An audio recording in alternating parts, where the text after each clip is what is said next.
I don't know how I was gonna do it, but I literally wrote $10 million house. I had just gotten my real estate license. At the end, we're all kind of like broken, hurt souls that are just trying to find a way. And I spent my last $20 at a sushi spot.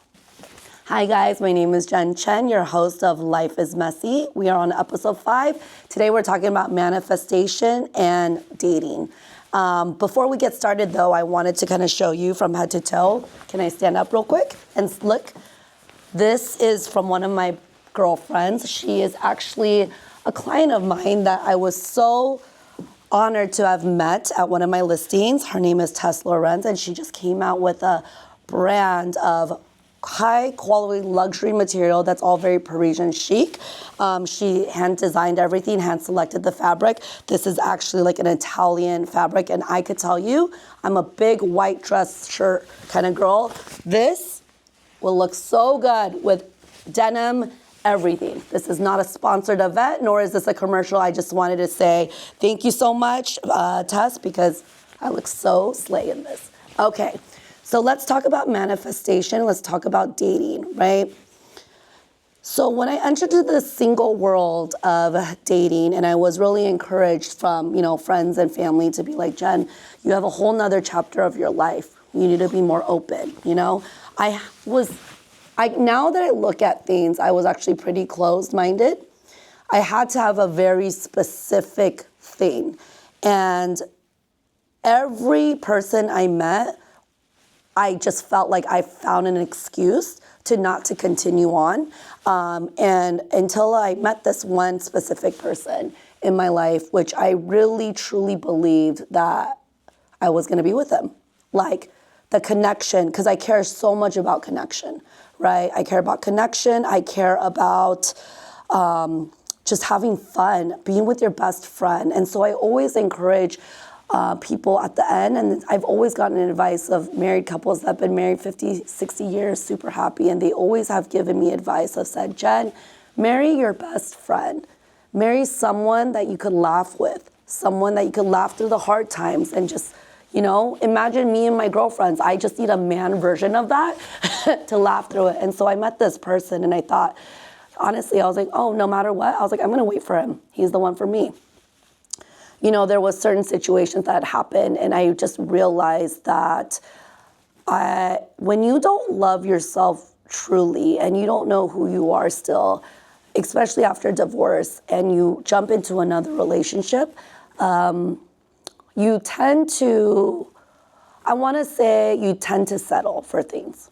So what I attracted was very emotionally unavailable men, meaning that it was like I had this idea of, oh my God, it's us against the world. And that's how it was too with my ex-husband, where I was like, it's us against the world, no matter what, I'm loyal.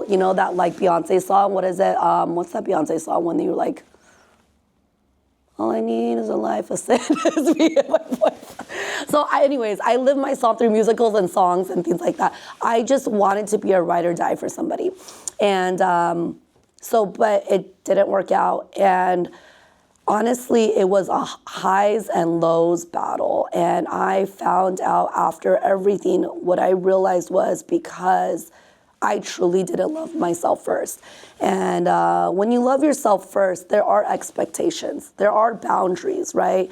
For me, I was just always trying to find excuses and ways. And this is kind of an experience I've had in my whole life where I would see the good in everyone and every person, no matter how badly they treated me or other people. And because I just know at the end, we're all kind of like broken, hurt souls that are just trying to find a way.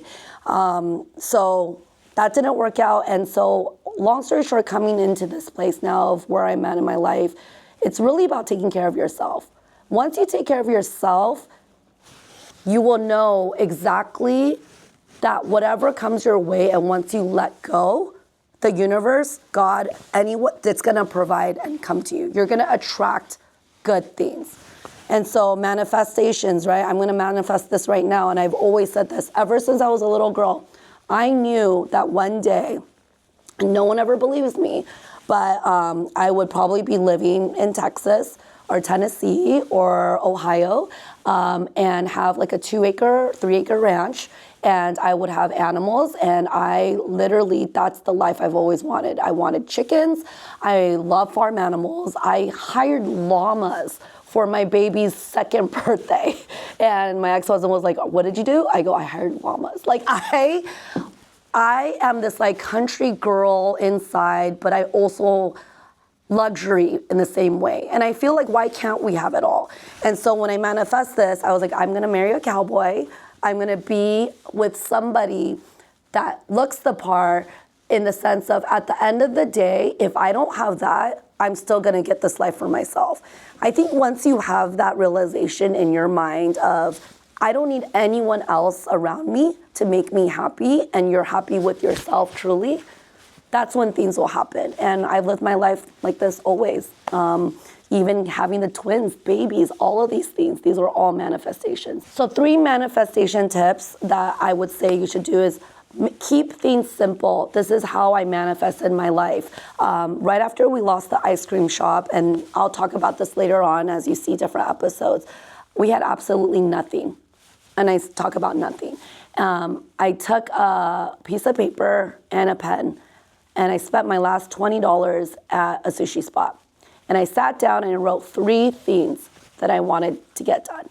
So state your intention, okay? State your intention of what you want for that year. I do it by year. So I do it every year, and I do it every morning. Me and the girls do it, where of the first year. I do it for the year, and then I do it wholeheartedly of what I want. So wholeheartedly of what I want truly is love, peace, and happiness.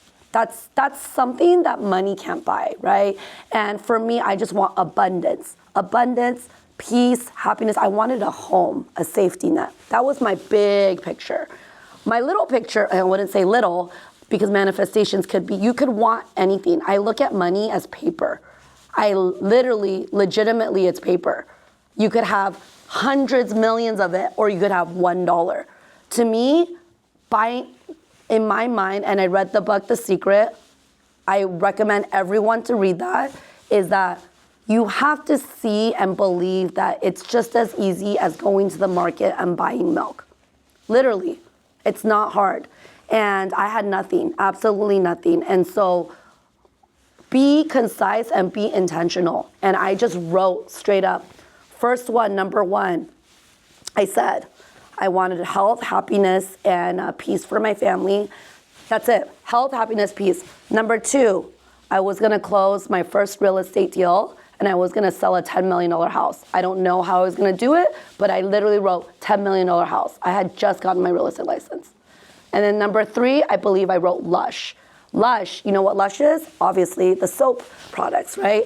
I remember taking the twins there, and I just envisioned myself, I'm gonna get to a point of luxury where I'm able to buy these soap bath bombs for my girls, and it's disposable. It's $5, $6 a piece, and it's disposable. To me, that's luxury. So these were the intentions behind my manifestation goals, and I did it. And so once you believe it, you set the goals, the guidelines, simplify it, go for it.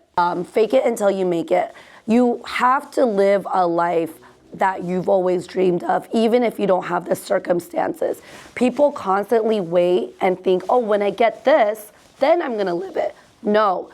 I was having a conversation with one of my girlfriends the other day, and we were laughing about it, is that, when did you realize, you like luxury? I was like, bitch, I like luxury all my life. Like, ever since I was like 3 years old. Like, it didn't matter what I had. Luxury to me has nothing to do with financial. Luxury to me is the way of living. I just knew I wanted to be in the best cars. I wanted to be in the best hotel rooms. I wanted a place where was luxurious. So fake it till you make it.